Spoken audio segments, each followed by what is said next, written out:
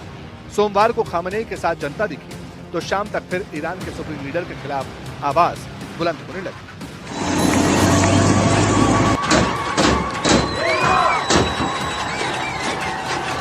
लोगों का इल्जाम है कि ईरान का मीडिया खामनेई के सपोर्टर्स की बात दिखाता है, लेकिन हमारी आवाज बंद कर दी जा रही है, बेमौत मारा जा रहा है। यह भी कहा गया कि हमारे प्रोटेस्ट ब्लैकआउट किए जा रहे हैं, स्टारलिंक भी बंद था। अचानक खुला तो ईरानी सरकार की बर्बरता की तस्वीरें सामने आने लगी। आरोप यह भी है कि ईरान ने एक बार फिर निहत्तों पर गोली बरसाई, लाशों से मुर्दा घर पट चुके। दूसरी तरफ एक कंपैरिजन और शुरू हुई। पहले लड़कियों की सिगरेट से खामनेई की तस्वीर चुराने वाले वीडियो वायरल हुए, इसी के देखा देखी ट्रंप और नेतन्याहू की तस्वीरें भी जलाई। अब इन दोनों तस्वीरों को एक साथ कंपेयर किया जा रहा है, कौन साथ कौन खिला, दुनिया में रिएक्ट कर रही है।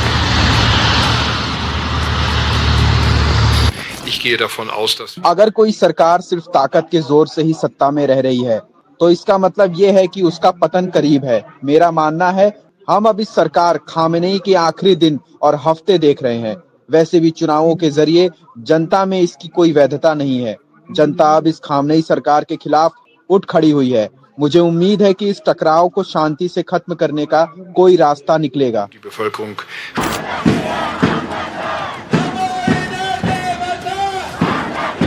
जहां तक प्रदर्शन का सवाल है तो इंग्लैंड समेत दूसरे मुल्कों में ईरानी एम्बेसी के सामने विरोध प्रदर्शन की तस्वीरें लगातार सामने आ रही हैं।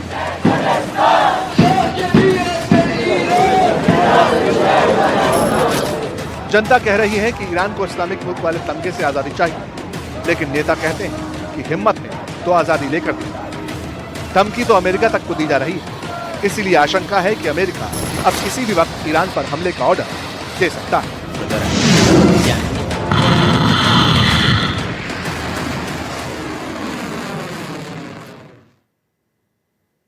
ईरान के सरकारी मीडिया पर जो कुछ कहा जाता है या जो कुछ दिखाया जाता है उसका सीधा मतलब यही है कि खामनेई जो कहना चाहते हैं वो मैसेज दुनिया को पहुंच जाए। कुछ दिन पहले प्रदर्शनकारियों को लेकर खामनेई ने एक बयान जारी किया था। ईरान के सुप्रीम लीडर ने कहा था कि विरोध प्रदर्शन करने वालों से बैर नहीं है, लेकिन उनकी आड़ में अगर दंगा करोगे तो दंगा करने वाले बख्शे नहीं जाएंगे।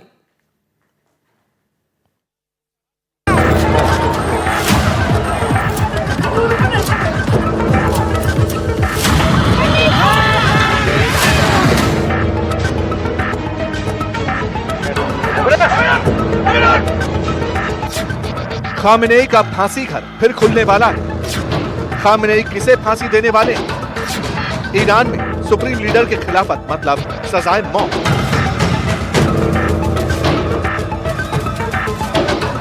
बीते करीब 3 हफ्ते से ईरान में विरोध प्रदर्शन हो रहे हैं।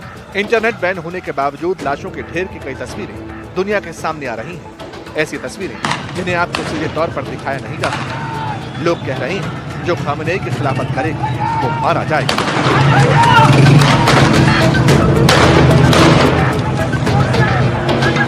So I'm going to say, imagine this, yeah?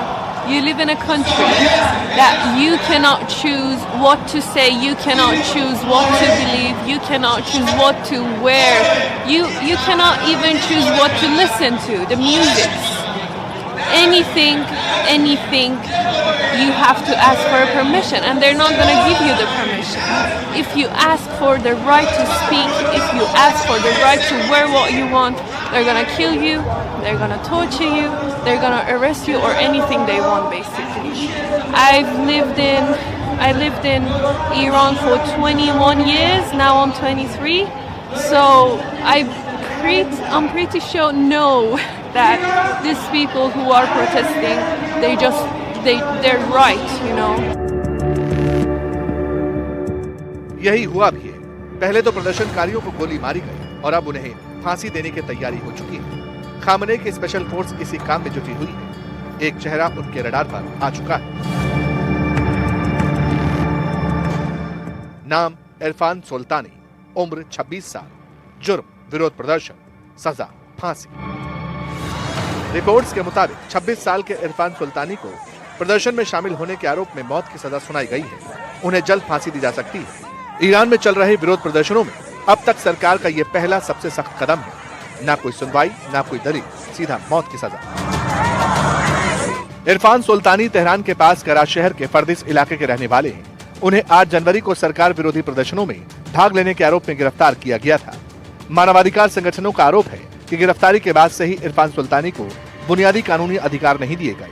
उन्हें न तो वकील से मिलने की इजाजत दी गई और न ही अदालत में अपनी सफाई रखने का मौका मिला। 11 जनवरी को सुल्तानी के परिवार को बताया गया कि उन्हें मौत की सजा सुनाई जा चुकी है। इसके बाद परिवार को सिर्फ 10 मिनट के लिए उनसे मिलने की इजाजत दी गई। कहा जा रहा है कि सुल्तानी को 14 जनवरी को फांसी हो सकती है। अगर ऐसा होता है तो मौजूदा आंदोलन के दौरान ये पहले फांसी होगी। वैसे खामनेई विरोध करने वालों को पहले ही चेतावनी जारी कर चुके थे। हम देख रहे हैं कि विदेशी मुद्रा जिस रफ्तार से मजबूत होती जा रही है, ये ईरान में अस्थिरता की वजह बन चुकी है और जिस तरह इसे कंट्रोल किया जा रहा है, ये अपने आप नहीं हो रहा, ये दुश्मन का काम है। बड़ी बात यह है कि ईरान के व्यापारियों के पीछे कुछ लोग खड़े होकर ईरान के खिलाफ नारेबाजी कर रहे हैं। इन लोगों को पहचानना जरूरी है। प्रोटेस्ट करना अधिकार है, लेकिन दंगे नहीं होने चाहिए। हम प्रदर्शनकारियों से बात कर रहे हैं, सरकार भी कर रही है, लेकिन दंगाइयों से बात करने का कोई फायदा नहीं है। उन्हें सबक सिखाना होगा। दुश्मन के सामने हम नहीं झुकेंगे। खामनेई के साथ साथ वहां के जज हों या फिर पुलिस के चीफ, सब इसी लाइन पर कमेंट दे रहे हैं। कह रहे हैं कि बाहर के लोगों ने माहौल खराब किया, लेकिन इरफान सुल्तानी तो ईरान का ही रहने वाला है। कराच में गिरफ्तार हुआ था। कसूर क्या था? सिर्फ यही कि महंगाई और बेरोजगारी के खिलाफ आवाज उठा रहा था।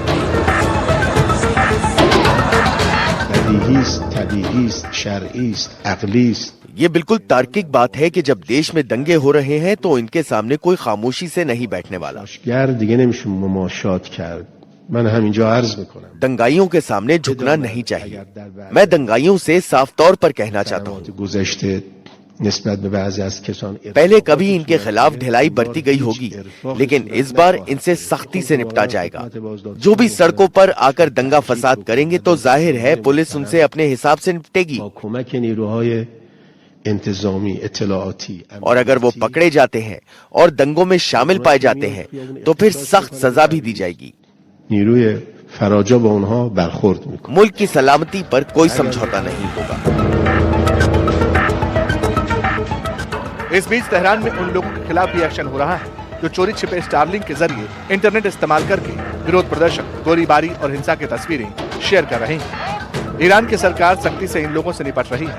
कहा तो ये भी जा रहा है कि विरोध प्रदर्शन में सुल्तानी को फांसी देना तो बस शुरुआत भर है, आगे और लोगों को फांसी दी जा सकती है। इसीलिए तेहरान में खामनेई का फांसी कर एक बार फिर वायरल हो रहा है।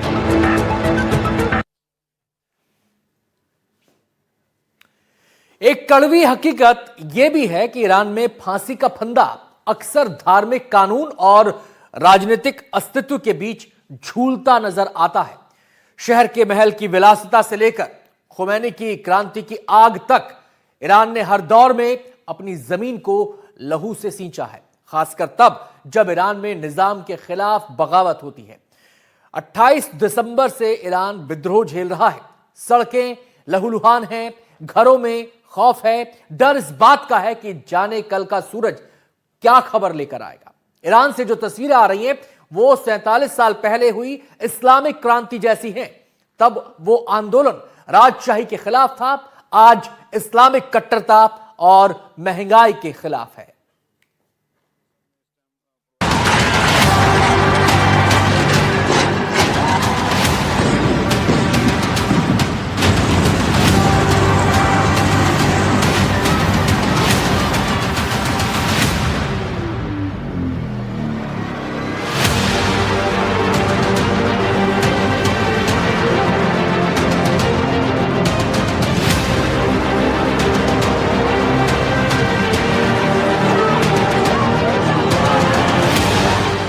जलते ईरान में दो युगों की क्रांति का कैसा वजूद सिमटा। एक इकलौता चैनल एनडीटीवी है जो आयतुल्लाह खुमैनी के घर पे आया है। रजा पहलवी जो ईरान के पहले किंग जो थे 1980 से पहले जिनका दौर था, उनके बेटे भी थे, उनका घर कैसा आया। वर्तमान ईरान में अतीत के पन्नों पर बदलाव की कैसी इबारत लिखी। शाह के पास तकरीबन 400 से ज़्यादा गाड़ियाँ थी जिसे वो यूज़ करते थे। यहाँ की जो अभी भी दीवारें हैं, आपको मैं बताऊँ, वो दीवार बिल्कुल वैसी की वैसी है, कोई टाइल्स या एक्स्ट्रा जो चीज़ होती है वो नहीं लगाई गई है। टेलीविजन इतिहास में पहली बार ईरान के शाह और खलीफा के घर पहुंचा एनडीटीवी।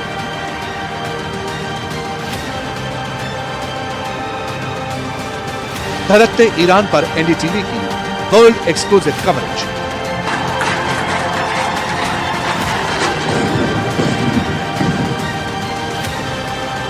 गली गली में गोलियों की गूंज, लाशों के अंबार, चीख सिसकती, संघर्ष करती जिंदगियां।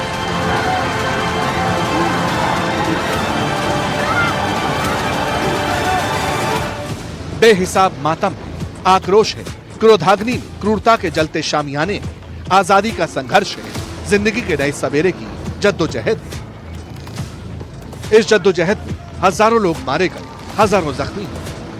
28 दिसंबर 2025 को तेहरान के ग्रैंड बाजार से जिस बगावत ने सर उठाया, उसने ईरान को 47 साल पुरानी इस्लामिक क्रांति और उसके आक्रोश के अंगारों की तपिश महसूस करा दी।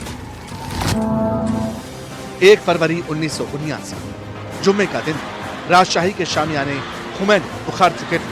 तत्कालीन राजा शाह मोहम्मद रजा पहलवी की राजशाही का अंत हुआ। इसके बाद ईरान के पहले सुप्रीम लीडर खुमैनी पेरिस से स्पेशल चार्टर्ड प्लेन से तेहरान लौटे। लाखों की भीड़ इस्तकबाल में खड़ी थी। 11 फरवरी 1979 शाह की बची कुछ सरकार गिर गई और सेना ने तटस्थ रहने की घोषणा की। 47 साल बाद ईरान में वैसी ही भीड़, वैसे ही बगावत का परचम बुलंद है। एक धड़ा राजशाही के पीछे खड़ा है तो दूसरा खामनेई के साथ। लेकिन राजशाही बनाम इस्लामिक मुल्क की मुहिम 47 साल पहले क्यों चली? राजा पहलवी को नकार कर खुमैनी को ईरान ने अपना लीडर क्यों चुना? आज पहली बार एनडीटीवी ईरान में दो युगों के विचार और उनके उदय और अंत की कड़ियां जोड़ रहा है। इसी सिलसिले में तेहरान पहुंचा। ईरान में खड़े हुए हैं। ईरान का ये तेहरान शहर है और आपने देखा भी होगा कि यहाँ पे काफ़ी प्रोटेस्ट हुए हैं, इनफैक्ट हो भी रहे हैं। और यहाँ की जो जनता है, जो कुछ ऐसी जनता है जो चाहती है कि जो पहले जो शाह है, जो शाह का ज़माना था जो 1980 से पहले, वही फिर वैसी ही सारी सहूलियतें मिलें। लेकिन क्या वो उस वक्त रज़ा शाह का ज़माना था और अब जिस तरीके से 1980 के बाद से जो आयतुल्लाह खुमैनी ने जो चेंज कर दिया है रिवोल्यूशन ला के, जो पूरे एक तरीके इस्लामिक कानून है, उन दोनों में किस तरीके से फ़र्क है? और उनके शाह का ज़माने में शाह का घर कैसा था और आयतुल्लाह खुमैनी का घर कैसा था, एनडीटीवी आपको दिखाता है। ये सबसे पहले हम चलते हैं शाह रज़ा पहलवी जो ईरान के पहले किंग जो थे 1980 से पहले जिनका दौर था, उनके बेटे भी थे, उनका घर कैसा है आपको वो दिखाते हैं। वो साल था 1964 जब रजा पहलवी को ईरान से निर्वासित कर दिया गया। उन्होंने करीब 15 साल तुर्की, ईरान और फ्रांस में बिताए। पीछे उनका आलीशान सादाबाद पैलेस रहेगी। शाह के महलनुमा घर में कदम रखते ही महारानी फरहादीबा का बड़ा पोस्टर सबसे पहले इस्तकबाल करता दिखता है। भी यहाँ पे फोटोज और ये यहाँ पे इन्होंने रिसेप्शन रूम लगा के जब भी कोई मेहमान आता तो पहले यहाँ वेट करता था इस तरीके से। ये देखिए, ये इनका डाइनिंग टेबल आपको दिखाते हैं किस तरीके का ये रज़ा पहलवी का डाइनिंग टेबल हुआ करता था। तो आप ये देख सकते हैं, ये पूरा ये उनके किस तरीके से जो शाह ज़माने में जो प्रिंस रेज़ा पहलवी थे उनके किस तरीके से यहाँ पे म्यूजिक सिस्टम हुआ करता था। बताते हैं कि 1979 की क्रांति के समय शाह रज़ा पहलवी का परिवार इसी पैलेस में रहता था। परिवार के लिए आलीशान सुख सुविधा, घर में पर्सनल थिएटर तक थी। ये प्राइवेट सिनेमा था उनका, this is the private cinema. और यहाँ देख सकते हैं, यहाँ पे आके बैठते थे यहाँ पे पहले, और यहाँ पे मूवीज और ये सब चीज़ देखी जाती थी। और ये आप देखेंगे चांद का पत्थर, चांद से जो मिला है वो यूनाइटेड स्टेट के जो प्रेसिडेंट थे उन्होंने शाह को गिफ्ट किया था। करीब 5 दशक पहले जब इस्लामिक क्रांति हुई, तब भी ईरानी राजा की ठाट पेक से बनती थी। ये वो दौर था जब ईरान की आवाम रोटी, कपड़े और मकान के लिए सड़कों पर संघर्ष कर रही थी। लेकिन उसी दौर में शाह पहलवी के पास 400 से ज्यादा आलीशान और महंगी गाड़ियों का जखीरा था। NDTV reporter Ali Abbas Naqvi king के उस कार संसार में भी पहुंचे, जहां आज भी उनकी पसंदीदा गाड़ियों का कलेक्शन रखा गया। शाह के पास तकरीबन 400 से ज़्यादा गाड़ियाँ थी जिसे वो यूज़ करते थे, जिसमें से कुछ कलेक्शंस हैं, आइए हम आपको दिखाते हैं। ये इनकी बाइक्स थी।